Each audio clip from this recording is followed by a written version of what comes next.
अपने सब सुन रहल छी बैजू झा ऑफिशियल के शानदार प्रस्तुति।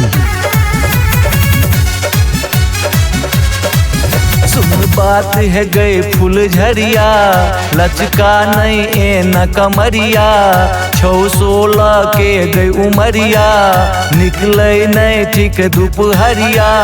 जखने तू पातर डार अपन लचकाबै छै गे, छौड़ा त छौड़ा बुढ़बो के चचनाबै छै।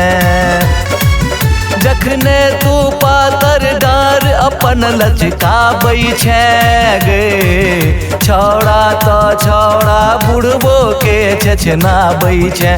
सुन बात है गई फूल झरिया।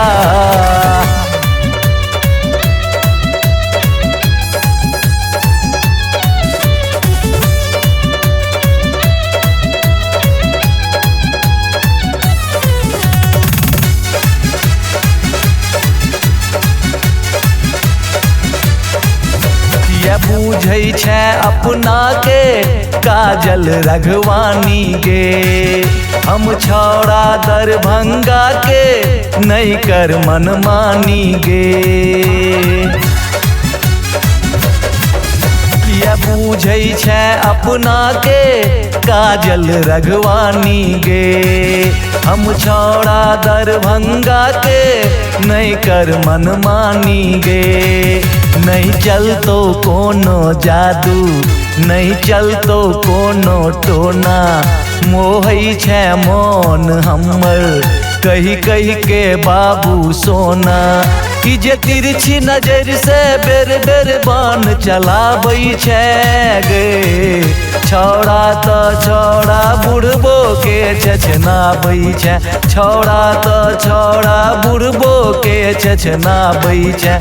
सुन बात है गे फूल झरिया।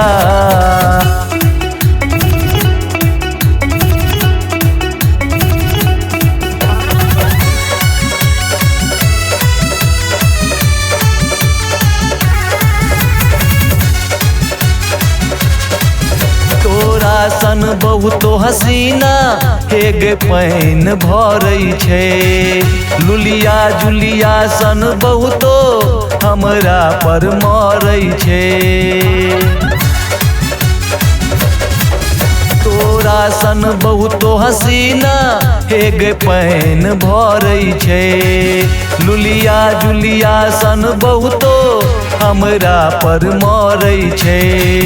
तू बन नहीं अनारी छिए छौड़ा हमहूँ बिहारी, छोड़बौ नहीं आई तोरा बेच देबै घर घरारी।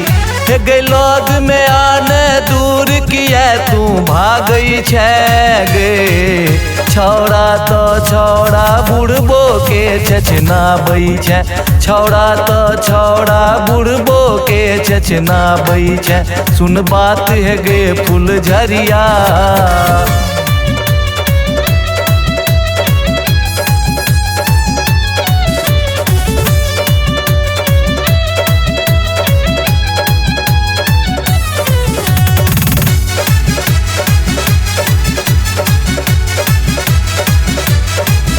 आदत नहीं ठीक छो तोहर गए संभर के रही है, गलतियों से कहियो तू पूरनिया नहीं जई है।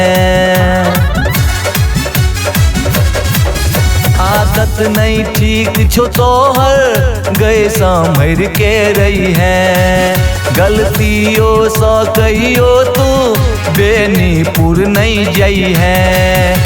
कहो रामेंद्र गोरिया कत ध्यान छो गुजरिया, छौ घात सब लगौने छौड़ा गई आन दौलिया।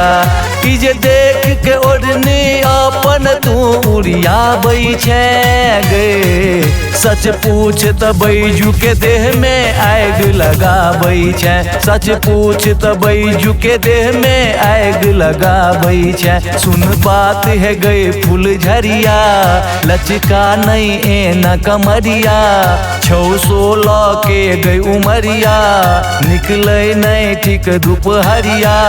जखने तू पातर डार अपन लचकाबै छै गे छौड़ा तो छौड़ा बुढ़बो के छछनाबै छै। जखने तू पातर डार अपन लचकाबै छै गे छौड़ा तो छौड़ा बुढ़बो के छछनाबै छै। सुन बात है गई फूल झरिया